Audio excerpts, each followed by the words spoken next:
Rádio Rio de Janeiro, a emissora da Fraternidade, passa a apresentar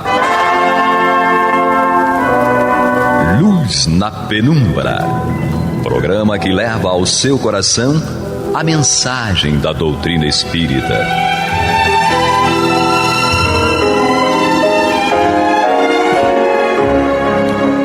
E com vocês, André Afonso Monteiro, para o estudo do livro A Gênese, da obra codificada por Allan Kardec.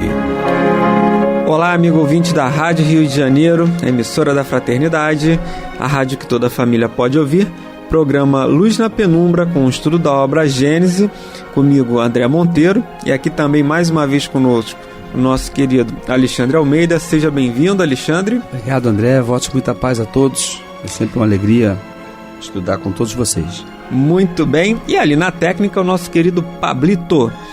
Amigos ouvintes e internautas, nós estamos aqui estudando o livro A Gênese, que é a nossa edição, é uma publicação do Centro Espírita Leon Denis, da editora Leon Denis. A terceira edição é uma tradução de Albertino Escudeiro Seco, é a terceira edição dessa tradução, que foi editada em 2010 pela livraria Leon Denis. E estamos aqui no capítulo 15, né, Alexandre? Os Perfeito. Milagres do Evangelho.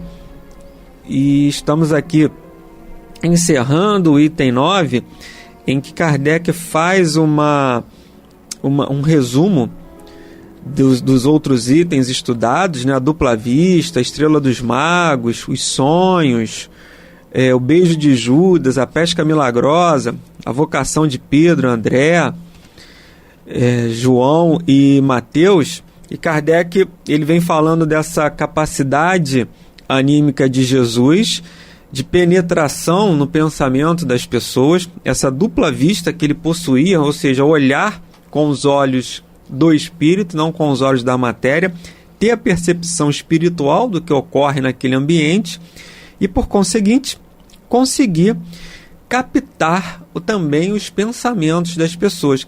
E é interessante que ele falava aqui, que Kardec vem dizendo, né, que Jesus ele já conhecia a predisposição das pessoas.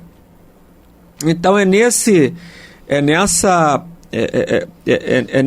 nesse sentido que ele faz o convite para o João, para o Pedro, para o André, para o Tiago, para o Mateus.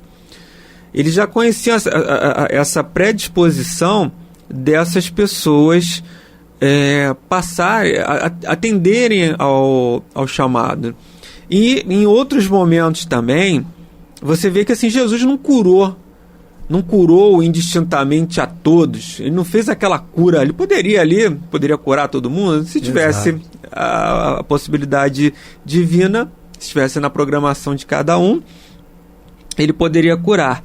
Mas é interessante que todas as vezes que isso aconteceu, e quando ele estava com as pessoas também, ele conversava com diversas pessoas, mas nós temos exemplos ali, por exemplo, o próprio Pedro, o próprio Tiago, Mateus, essa vocação, João, Maria de Magdala também. Kardec não cita aqui, mas podemos incluir Maria de Magdala. Ele já conhecia a predisposição dela de fazer aquela mudança. Podemos citar também o próprio Nicodemos também, que ele conversa com aquele companheiro.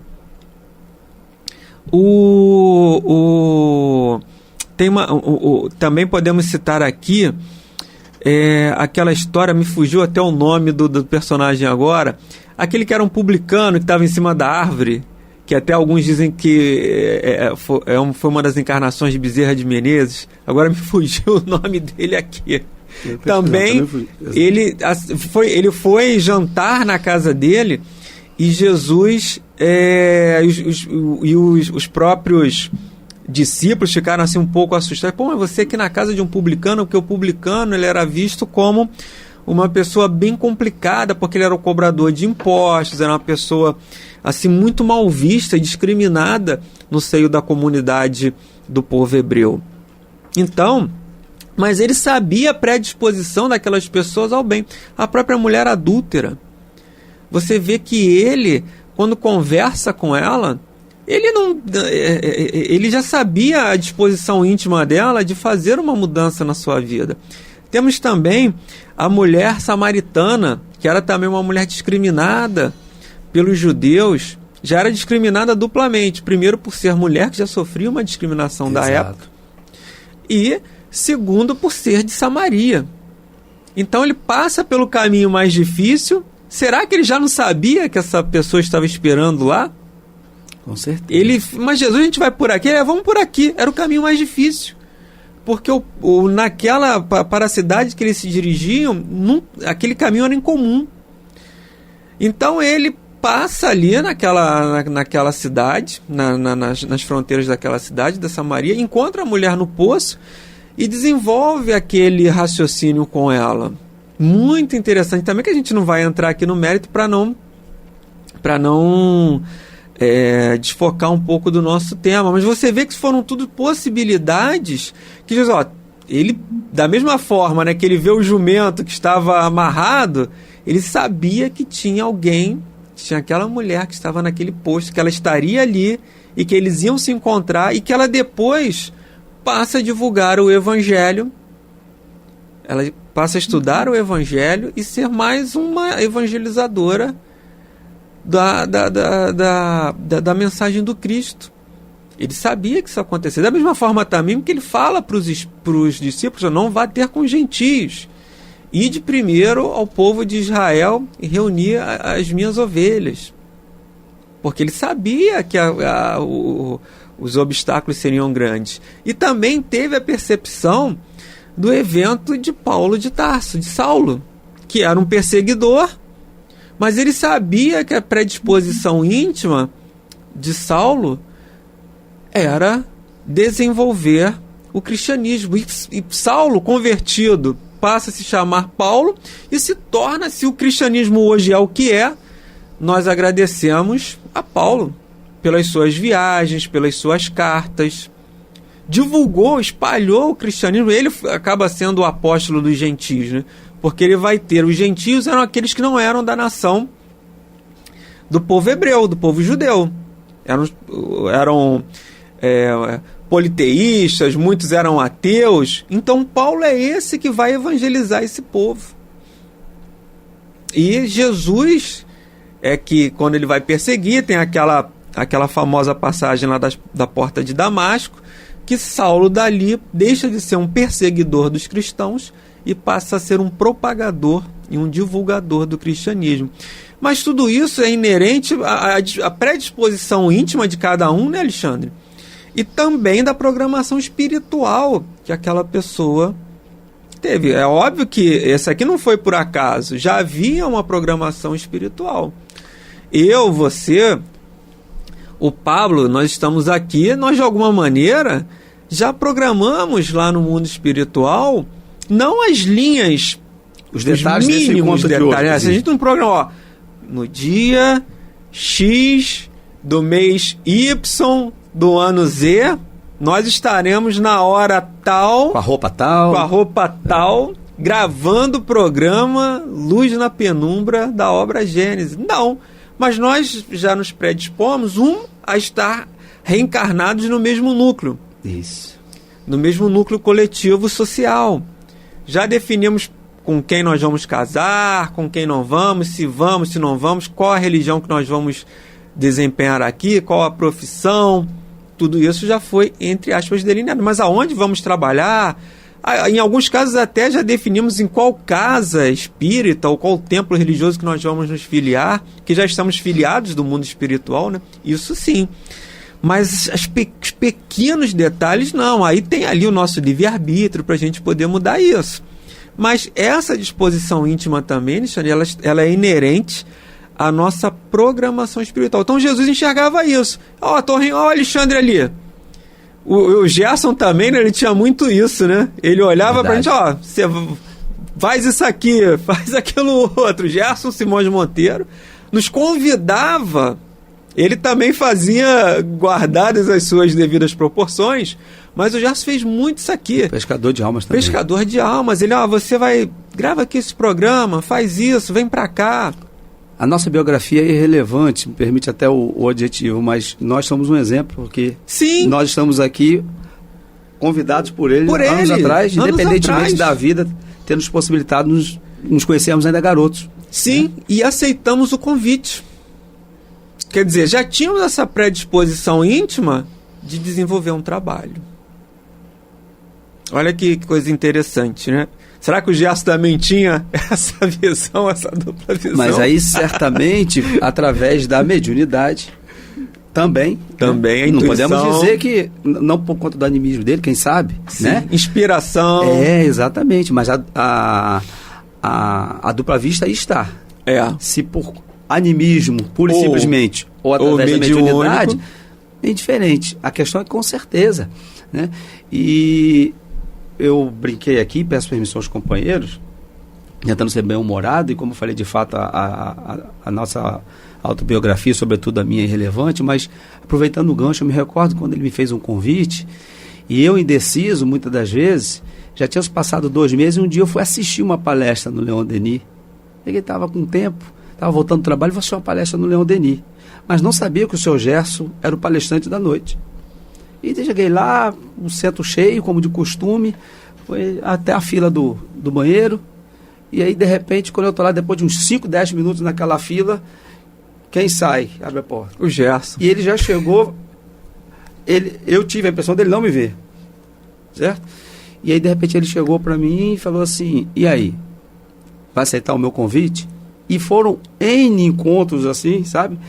Então, na verdade, nós temos na vida, a vida vai nos possibilitar ir ao encontro desses compromissos. Por isso que o fulano encontrou com a ciclana numa viagem, namoraram, casaram. Às vezes a pessoa pensa, como é que pode? Eu conheci minha esposa em tal lugar. Ou seja, a vida vai costurando elementos. Os espíritos vão contribuindo para quê? Aquilo que você falou, não os detalhes, né? Ninguém programou viajar nesta ou naquela empresa de ônibus, no voo tal ou no horário tal do ônibus. Mas você vai reencontrar fulano. Mas aí, se de repente você, por conta do livre-arbítrio, está tomando um outro caminho, a vida vai trabalhar a favor para que aquela programação reencarnatória se...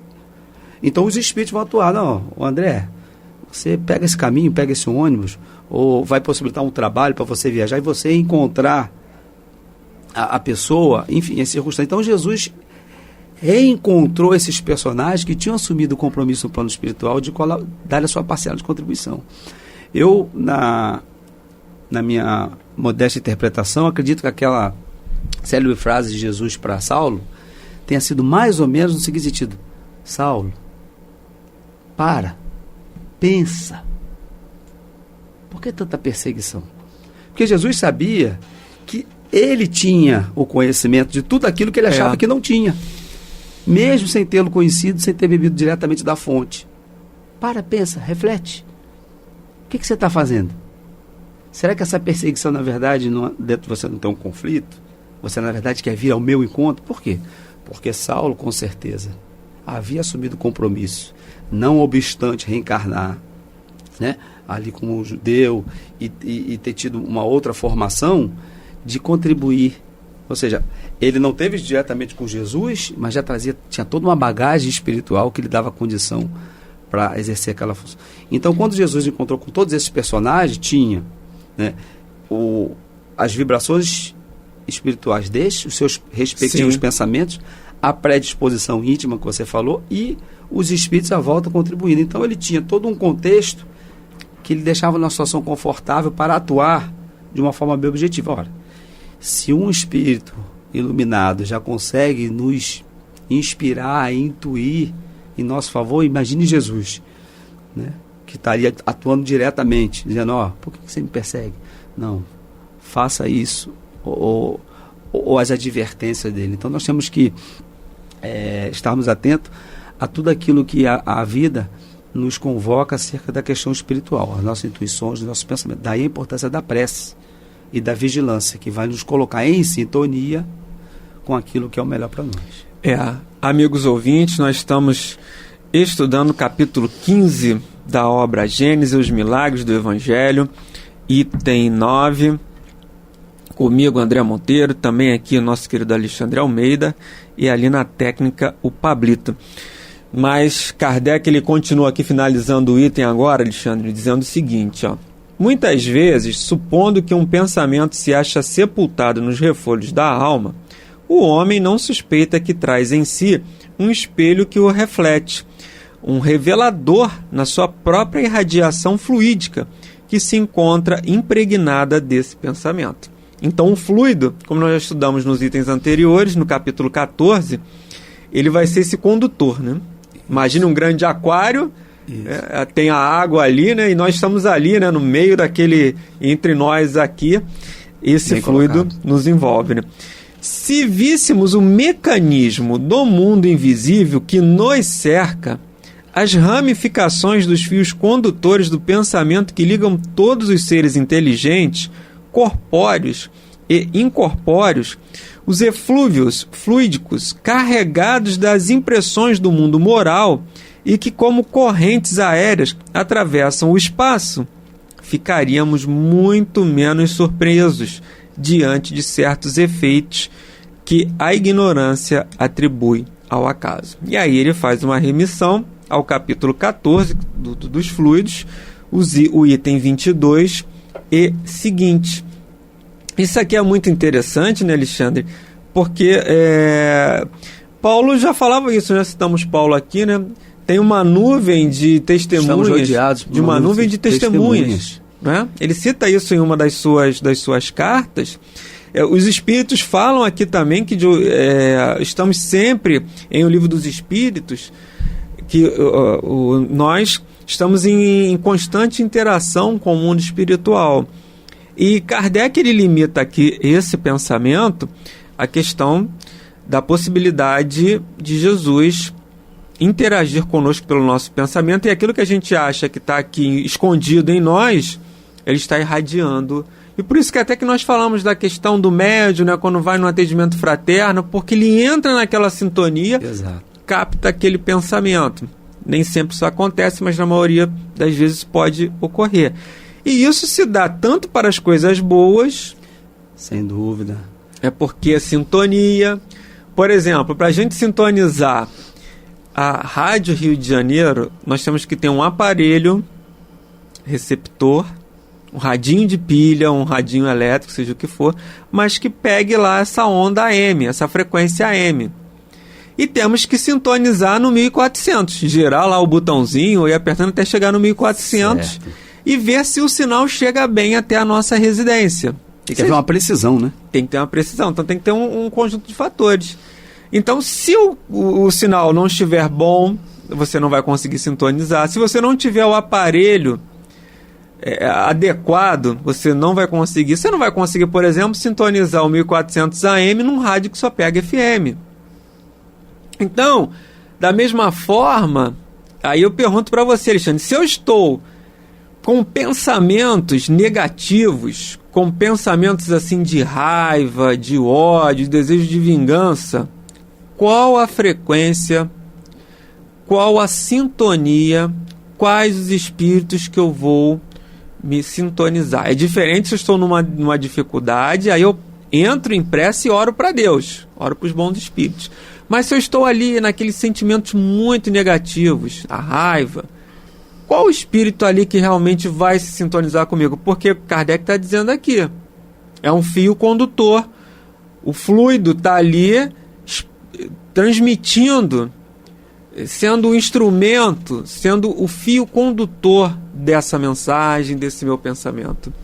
Você refletiu ou nos propôs a reflexão ainda há pouco, a colocação de Kardec de que se nós tivéssemos olhos de ver, né, o que está à nossa volta, no plano invisível, nós iríamos vislumbrar todos esse mecanismo, né, como se fossem caminhos, esses fios condutores, e que o fluido, ele é o condutor. Então, o pensamento, por ser matéria, através desses fluidos, nós exteriorizamos essas vibrações.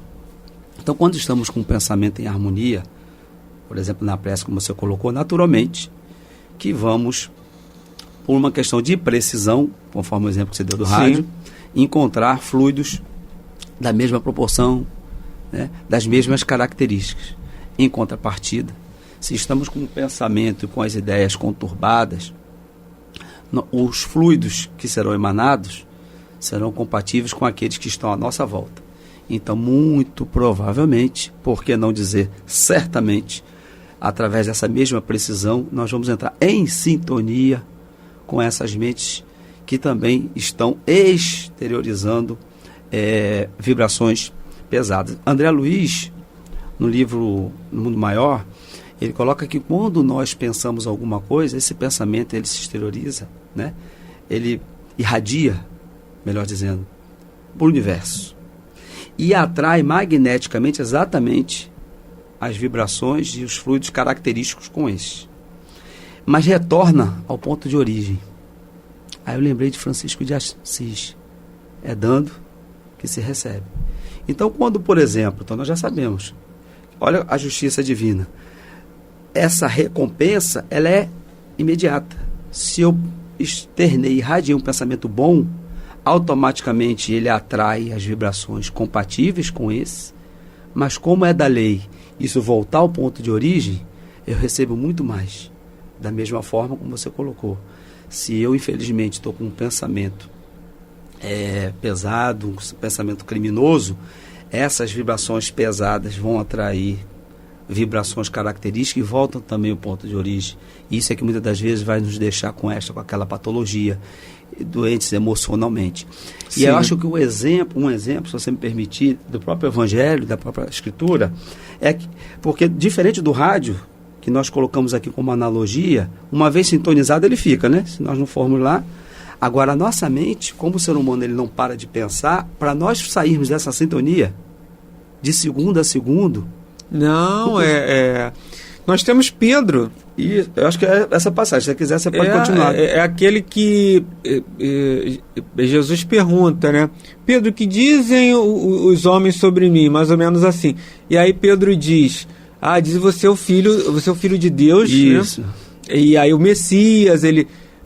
aí Jesus fala assim, tipo, aleluia, Pedro, isso, né? Porque não foi nenhum homem que te disse isso, mas foi meu Pai que está no céu. O que está dizendo? Isso aí foi... Você foi inspirado. Você foi inspirado pelo alto. Aí logo a seguir, Pedro fala uma bobagem, não me recordo agora o que Jesus foi. Jesus diz que ia deixá-los. E aí Pedro fica... você está endemoniado. Né?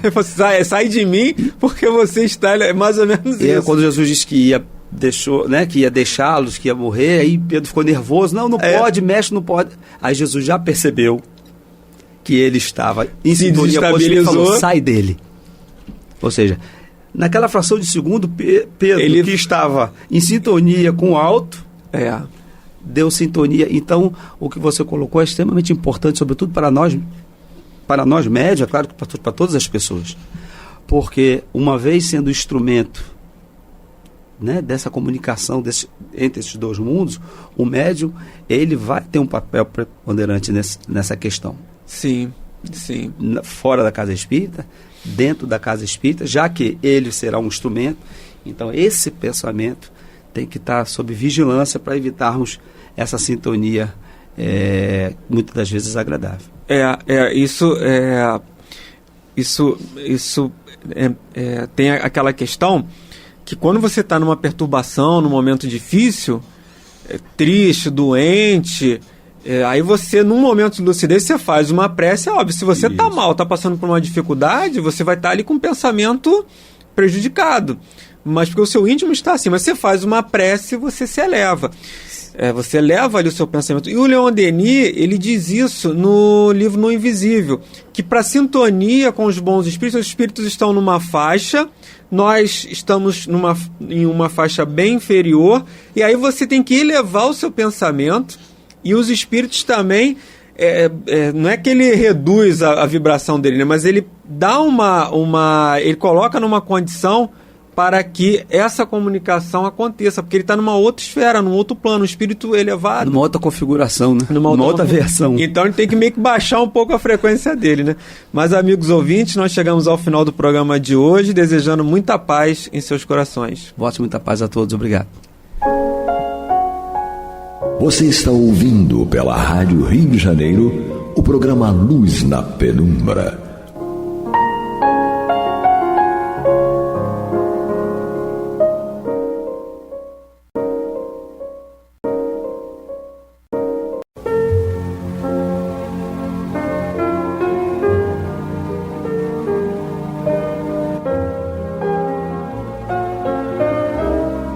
A Rádio Rio de Janeiro está levando ao seu lar e ao seu coração a mensagem consoladora da doutrina espírita, através do programa Luz na Penumbra.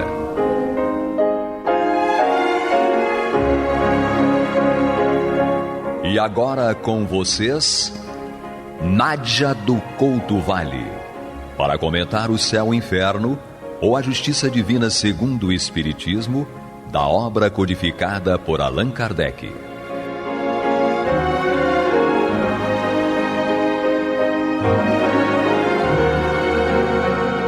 Que a paz de Jesus permaneça em nossas mentes e corações, hoje e sempre. Estamos juntos, queridos, amados ouvintes e amadas ouvintes internautas, para estudarmos o céu e o inferno, a justiça divina segundo o Espiritismo, aqui pela Rádio Rio de Janeiro, a emissora da Fraternidade, no programa Luz na Penumbra. Continuamos o estudo desta obra. Estamos, como sabemos, porque estudamos juntos, estamos no segundo capítulo da segunda parte, uma parte na qual nós temos a parte prática dessa teologia espírita, porque na primeira parte já estudamos também juntos a parte teórica, digamos assim, e neste capítulo 2 também já adentramos esse estudo. Nosso querido codificador Allan Kardec nos traz a reflexão e nos traz informações profundas, largas, sobre os espíritos felizes. Na verdade, o que é felicidade? Para um encarnado materialista. O que é a felicidade para um encarnado espírita? E o que é a felicidade para um desencarnado? Nós vemos aqui o desencarnado também materialista e o desencarnado espírita. Portanto, nós vamos aqui juntos lembrar a definição que nos deu o médico russo. Lembra? Nós acabamos de estudar o perfil, a trajetória do médico russo. Perguntado sobre isso, o médico russo respondeu: isso é mais difícil de vos fazer compreender. Essa ventura que gozo é uma espécie de contentamento extremo de mim mesmo, não pelos meus merecimentos, o que seria orgulho, e este é predicado de espíritos atrasados, mas contentamento como que saturado, imerso no amor de Deus, no reconhecimento da sua infinita bondade. Em suma, é a alegria que nos infunde o bem, podendo supor-se ter a seu arbítrio contribuído para o progresso de outros que se elevaram até o Criador. Ficamos como que identificados com esse bem-estar, que é uma espécie de fusão do espírito com a bondade divina. Temos o dom de ver os espíritos mais adiantados, de compreender-lhes a missão, de saber que também nós a tanto chegaremos. No infinito incomensurável, entrevemos as regiões em que rútilo esplende o fogo divino, a ponto de deslumbrar-nos, mesmo através do véu que as envolve. Essa é a definição de um espírito feliz. Nós já vimos também esta definição por outros espíritos felizes, que nós também já estudamos aqui. E a questão básica que nos compete aqui ter como uma reflexão é como se conquista essa felicidade.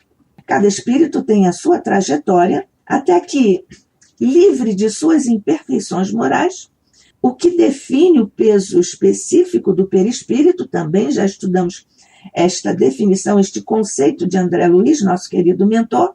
Então, até que se livre das imperfeições morais, o espírito venha a granjear-se o padrão vibratório, o locus vibratório de felicidade, o lugar, que é um lugar inconsútil, não material, absolutamente não material, um lugar metafísico da felicidade. E então, como livrar-se das imperfeições morais? É a outra pergunta que nos cabe aqui enfrentar.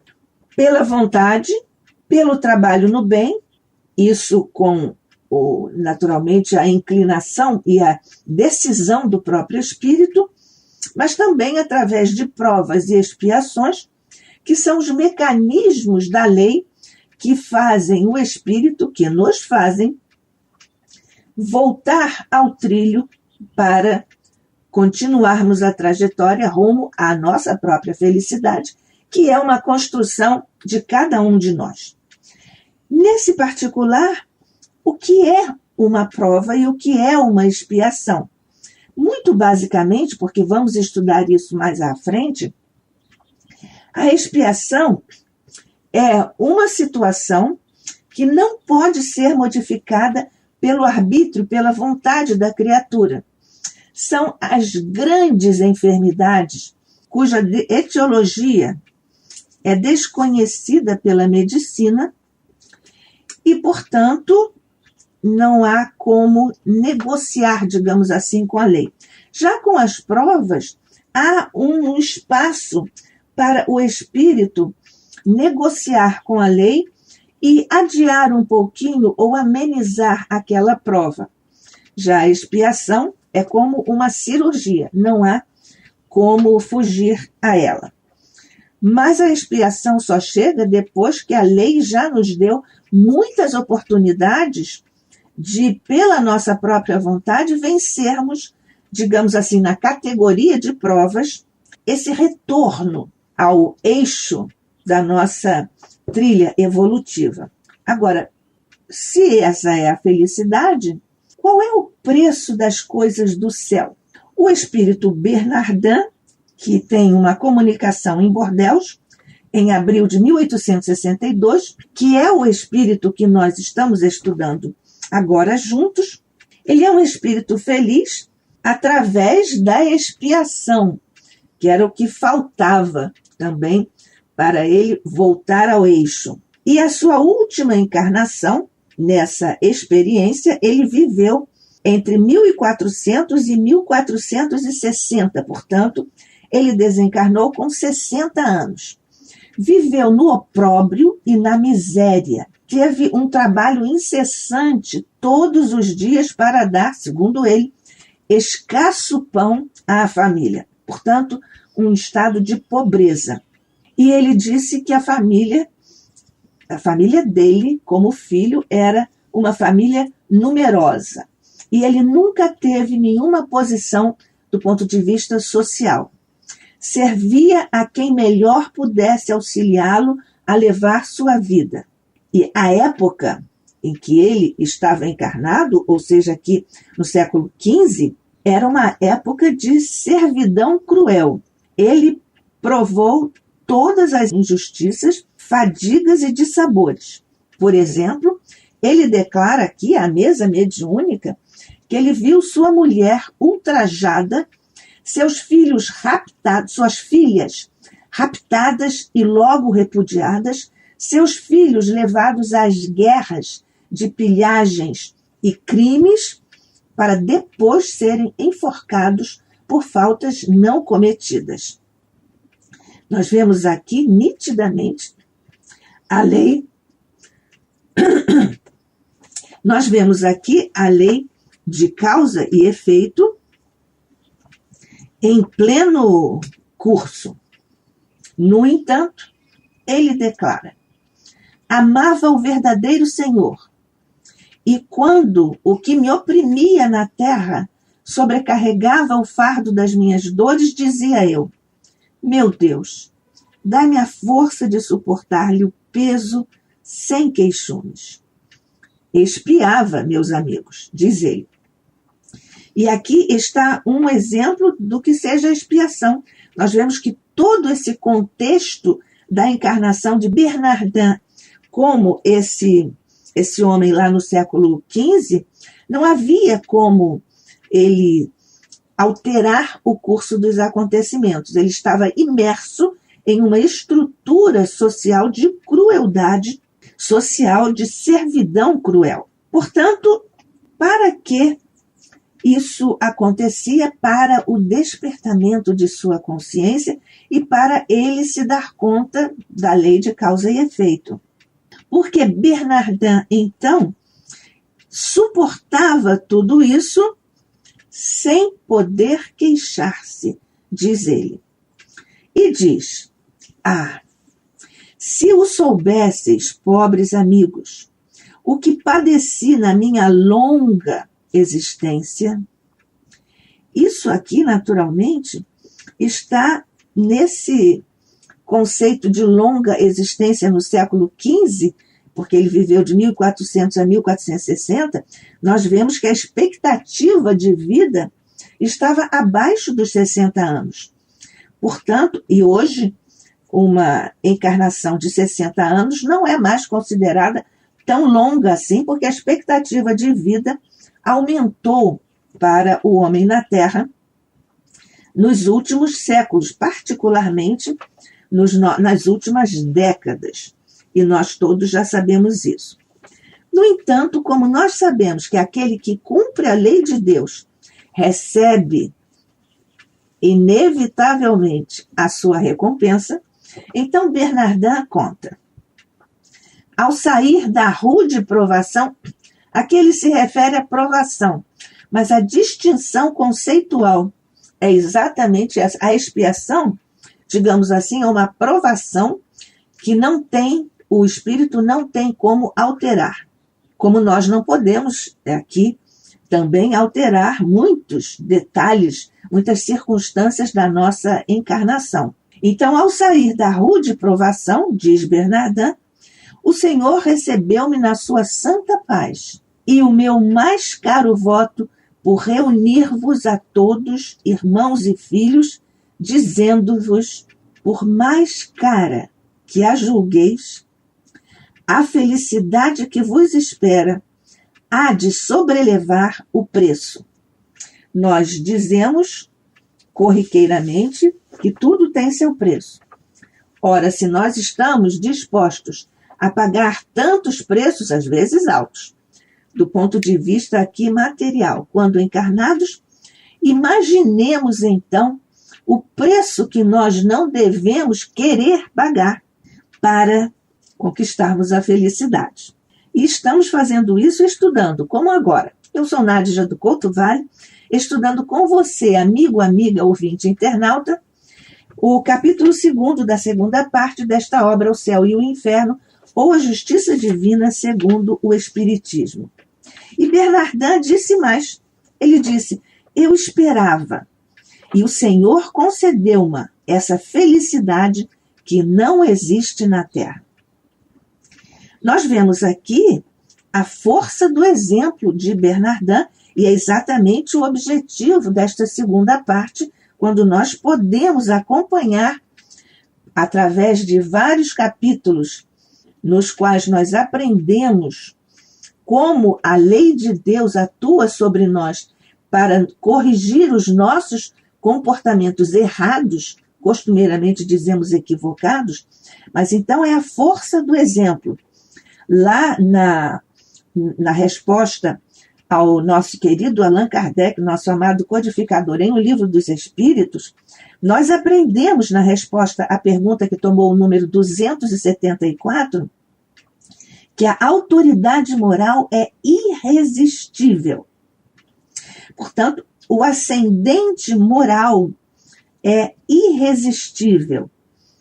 Jesus nos disse: os que tiverem olhos de ver, os que tiverem ouvidos de ouvir, lembrando-nos ou advertindo-nos de que, diante de informações e de comportamentos, de ações, de escolhas, nós devemos observar e ouvir para sabermos se aquilo nos convém nesse momento de evolução na encarnação ou não, incorporamos ou não para a nossa trajetória.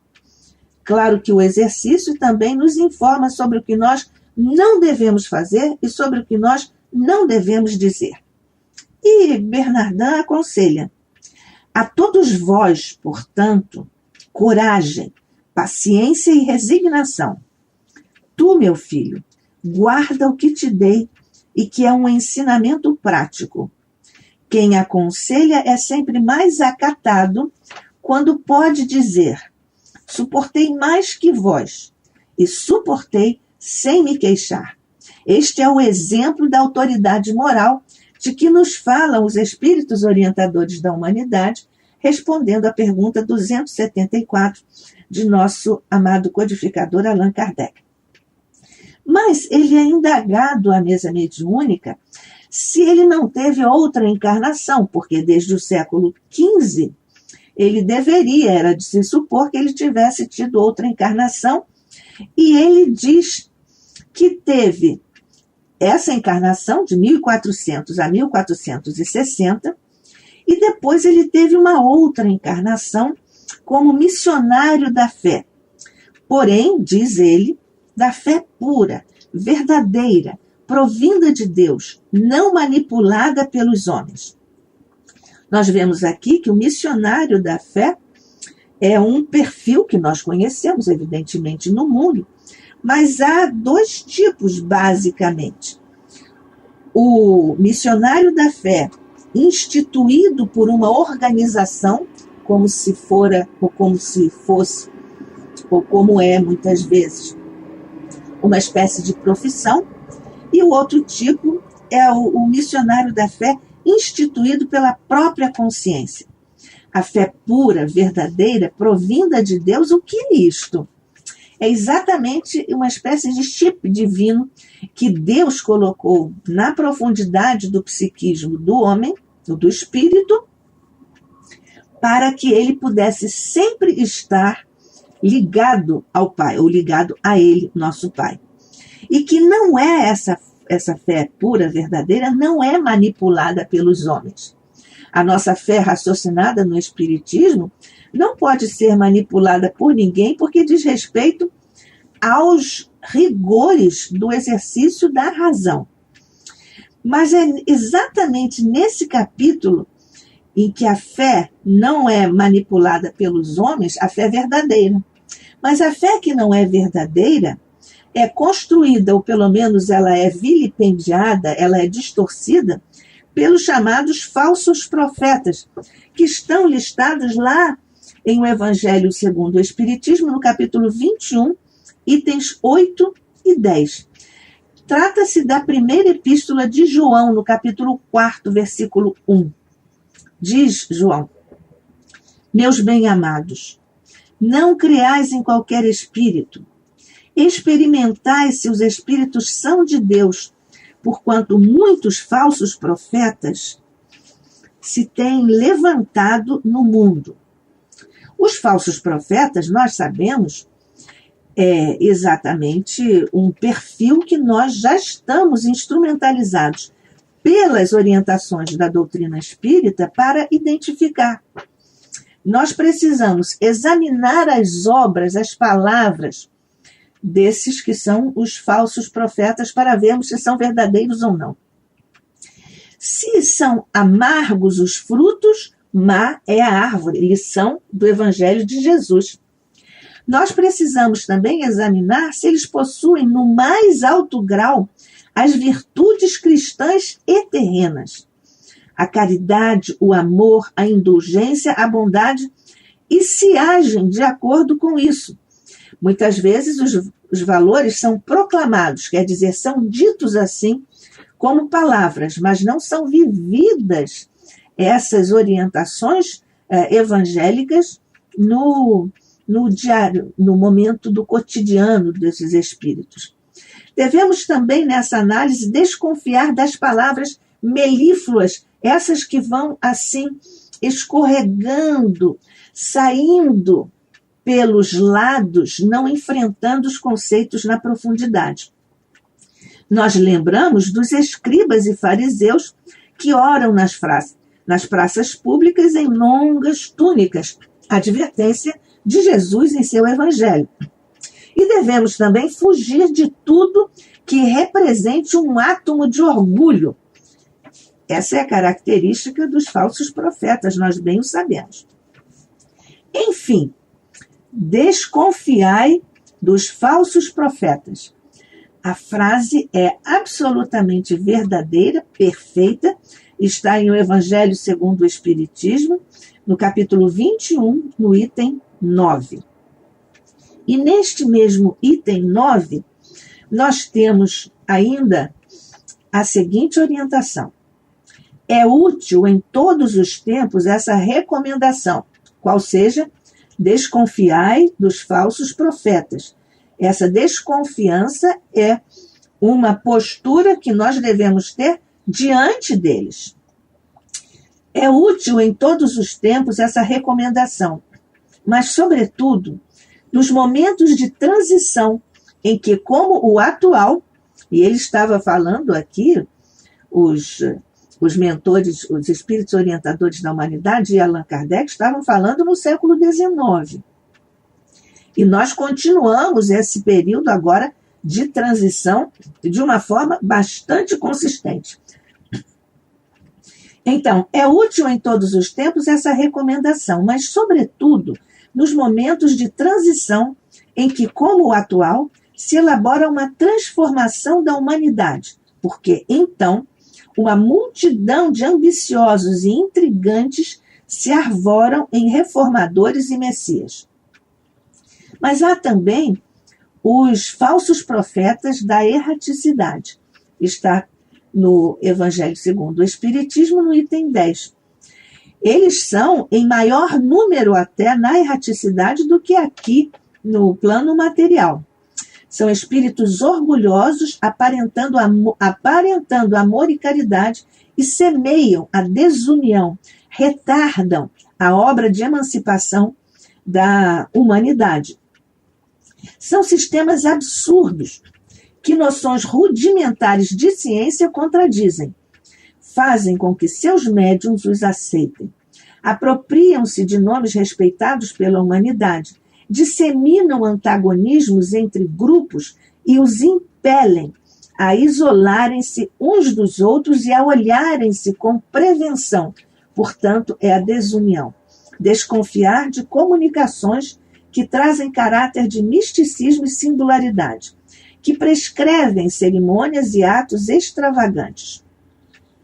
Nós temos a repercussão da vida e da expiação de Bernardin no plano espiritual, como vimos. A felicidade, já falamos sobre isso. As ocupações no plano espiritual, que estão lá em O Livro dos Espíritos, nas perguntas 558 a 584. E Bernardin, então, nos diz: acreditaríeis que os espíritos ficassem inativos? A inação, a inutilidade, ser-nos-ia um suplício. E nós estudamos isso, vamos ver mais tarde. Um espírito que não consegue nem orar, um espírito endurecido por causa do ódio e do tédio da existência. Temos, portanto, o grande convite de Deus que está aqui patenteada com Bernardin. A minha missão é guiar centros espíritas aos quais inspiro bons pensamentos, ao mesmo tempo que me esforço por neutralizar os sugeridos por maus espíritos. Essa é a missão de Bernardin, o outro espírito feliz com o qual nós aprendemos tanto. Que a paz de Jesus permaneça conosco hoje e sempre. Que assim seja.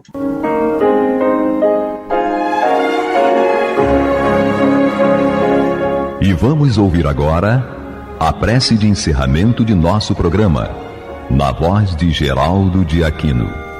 Jesus, dá-nos coragem para a luta, piedade para os insultos e misericórdia para as injustiças e ingratidões. Limpa nossa alma de inveja e ambições mesquinhas, de ódio e de vingança o nosso caminho.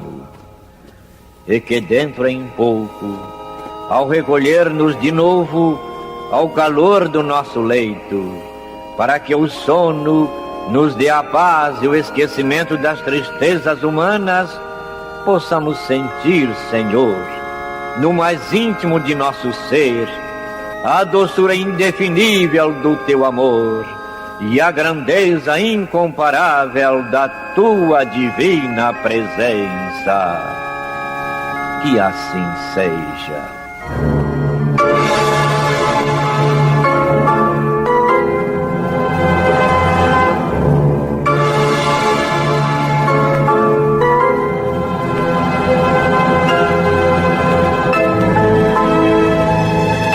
Acabamos de apresentar o programa Luz na Penumbra, que voltará a ser apresentado amanhã às 21 horas nesta emissora.